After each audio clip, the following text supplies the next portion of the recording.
Hey, good morning, everyone. It is Pastor Bob with another Daily Bible Reading Insight. Today is day 164.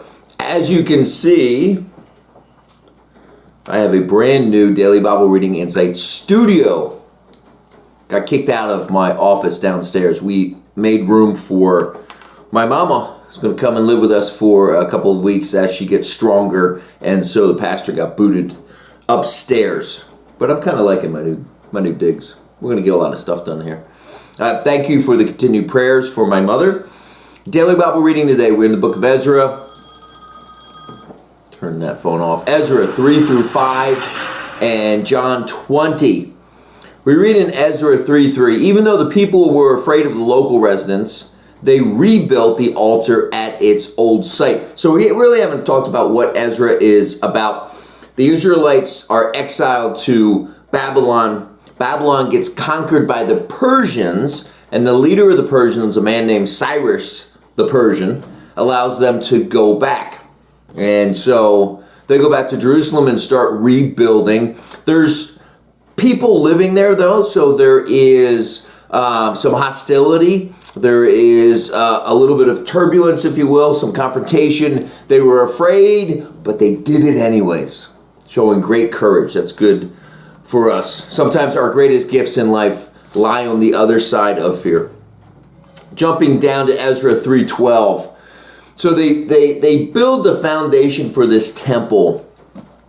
Interesting. Many of the older priests, Levites, and other leaders who had seen the first temple wept aloud when they saw the new temple's foundation. My friends, here is something that I find is true in almost all cases.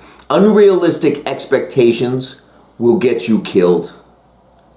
Unrealistic expectations will get you killed. Here they are rebuilding the temple, but these older priests, Levites, other leaders who had seen the original one, I guess they thought that the rebuilt temple was going to be as big, maybe even bigger than the first one. And at a time of great joy, they're weeping.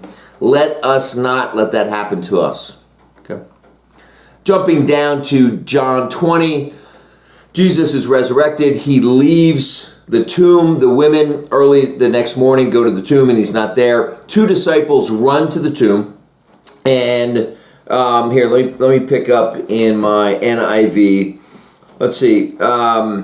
Peter and the other disciples started for the tomb. So Peter goes into the tomb first. Then we read this. Check this out. In verse 8.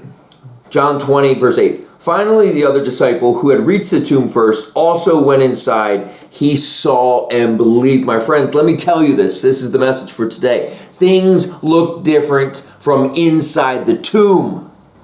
Can I get an amen? Things look different from inside the tomb. An application for that for us.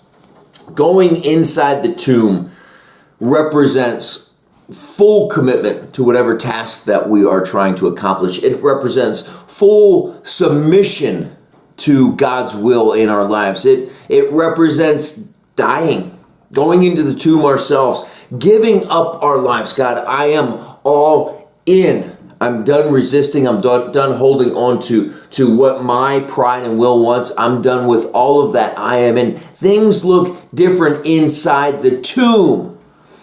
What are you holding out on today?